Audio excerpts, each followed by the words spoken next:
Thank you, Mr. President. Mr. President, I come today to explain my vote yesterday for voting against the motion to proceed on this bill.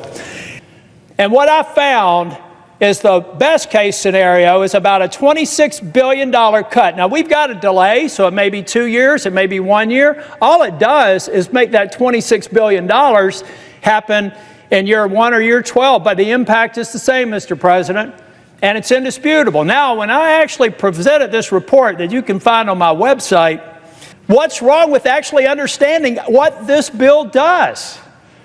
Mr. President, I know what it does because I spent a career implementing complex systems, and then I had the privilege of being Speaker of the House, and I implemented them in a government setting. Senator Tillis of North Carolina delivers a bold and personal speech explaining why he voted against moving forward with the Senate's health care bill.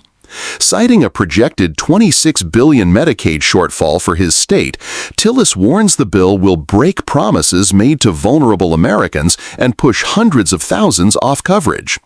Drawing on real data and bipartisan sources, he urges Congress to stop rushing and get it right before it's too late. Mr. President. The Senator from North Carolina. Thank you, Mr. President. Mr. President, I come today to explain my vote yesterday for voting against the motion to proceed on this bill. Mr. President, I spent most of my career in management consulting, managing large, complex enterprise projects, multi-year, thousands of hours, a lot of complexity that take people, process, and technology to make it work.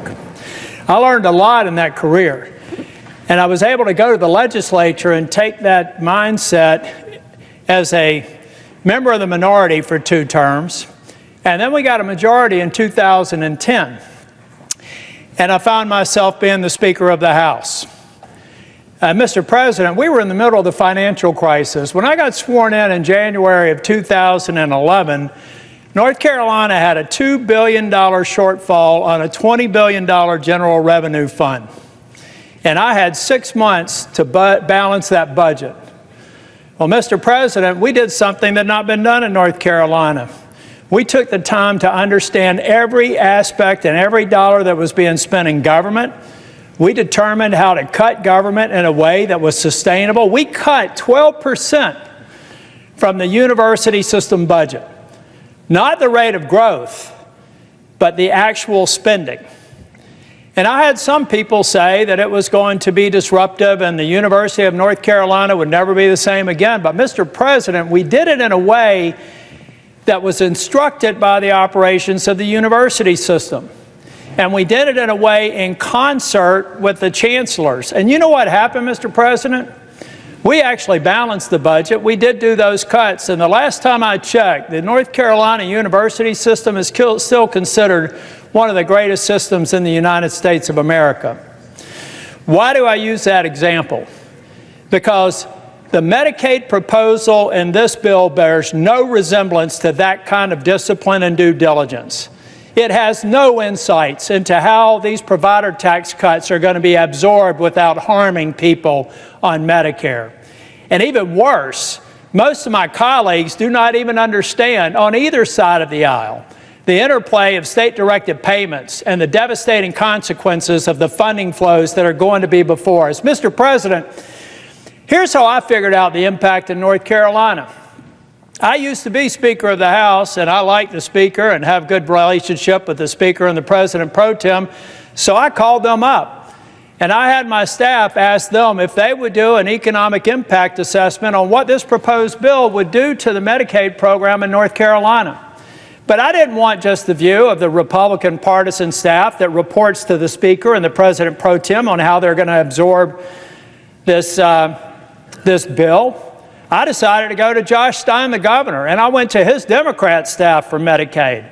I asked them to prepare an estimate, independent of the estimate that I had done with fiscal research. But I took a step further, Mr. President. I went to the Hospital Association. I asked 3 different independent groups, a partisan Democrat group, a partisan Republican group of experts, and a nonpartisan group of the Hospital Association to develop an impact assessment independent, not talking, not sharing, reporting to me. And what I found is the best case scenario is about a $26 billion cut. Now, we've got a delay, so it may be 2 years, it may be 1 year. All it does is make that $26 billion happen in year 1 or year 12, but the impact is the same, Mr. President, and it's indisputable. Now, when I actually presented this report that you can find on my website, I had people in the administration say, "You're all wet, you don't know what you're doing." I said, well, why don't we assemble a series of meetings? We're going to provide you our analytics. You go through it, tear it apart. I told Mehmet Oz, who I consider to be one of the most capable people in the Trump administration. He's a brilliant man, and I'd encourage my Democrat colleagues to talk to him. He knows this stuff, and he's very focused on getting efficiencies out of CMS. So we had 3 different conference calls with CMS, with Oz on the phone and on the video, and me on the video. And I said this, guys, I would love nothing more than you to prove me wrong. I would love nothing more for you to tell me it's not $26 billion or $30 billion, that it's $2.6 billion or $2 billion or $200 million. But after 3 different attempts for them to discredit our estimates, the day before yesterday, they admitted that we were right. That between the state-directed payments and the cuts scheduled in this bill, there's a reduction of state-directed payments. And then there's the reduction of the provider tax. They can't find a hole in my estimate. So what they told me is that, yeah, it's rough, but North Carolina's used the system, they're going to have to make it work. All right, so what do I tell 663,000 people in 2 years or 3 years when President Trump breaks his promise by pushing them off of Medicaid because the funding's not there anymore, guys? In the White House, senators advising the president are not telling him that the effect of this bill is to break a promise. And you know, the last time I saw a promise broken around health care, with respect to my friends on the other side of the aisle, it's when somebody said, if you like your health care, you can keep it. If you like your doctor, you can keep it. We found out that wasn't true.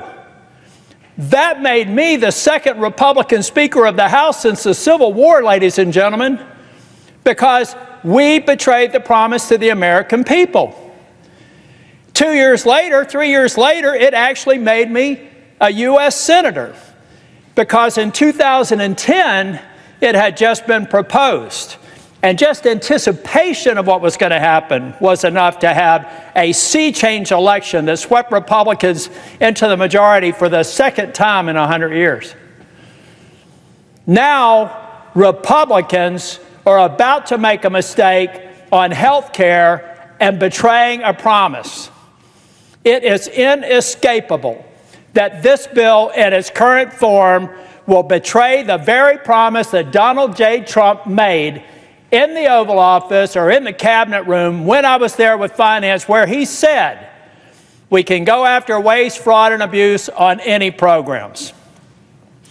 Now, those amateurs that are advising him, not Dr. Oz, I'm talking about White House healthcare experts, refused to tell him that those instructions that were to eliminate waste, fraud, and abuse all of a sudden eliminates a government program that's called the provider tax.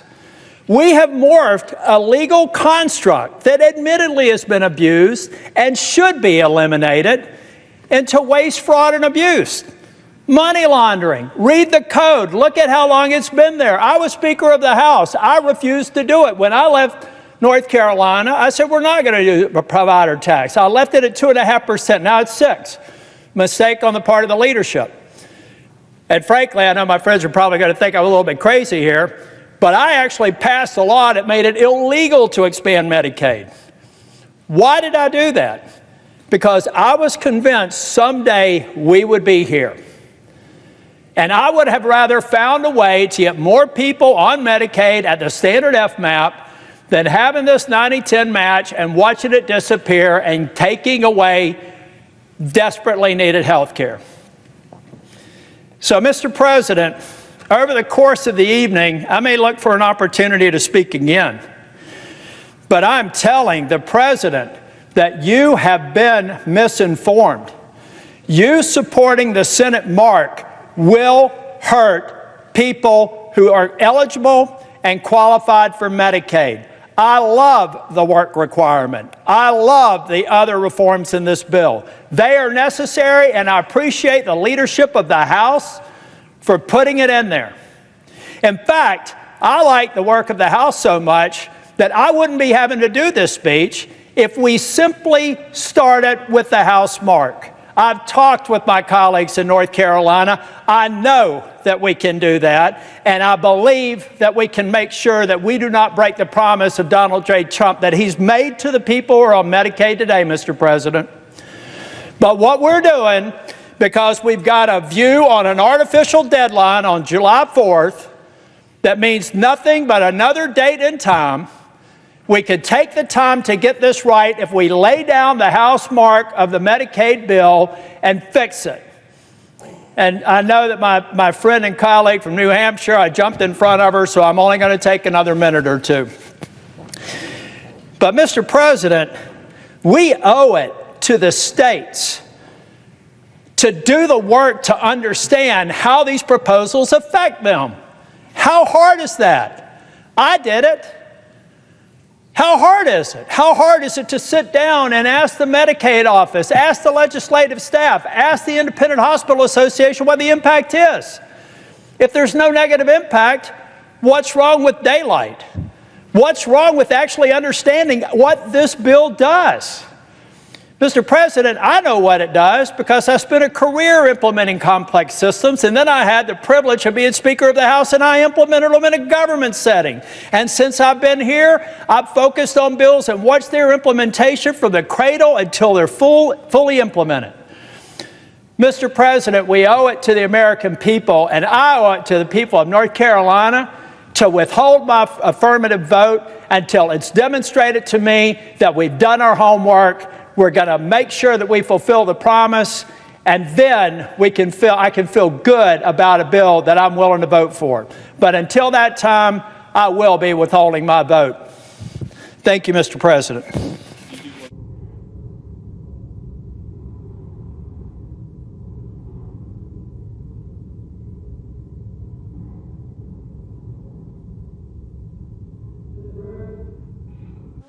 Senator from North Carolina. I ask unanimous consent that the following appear separately in the record.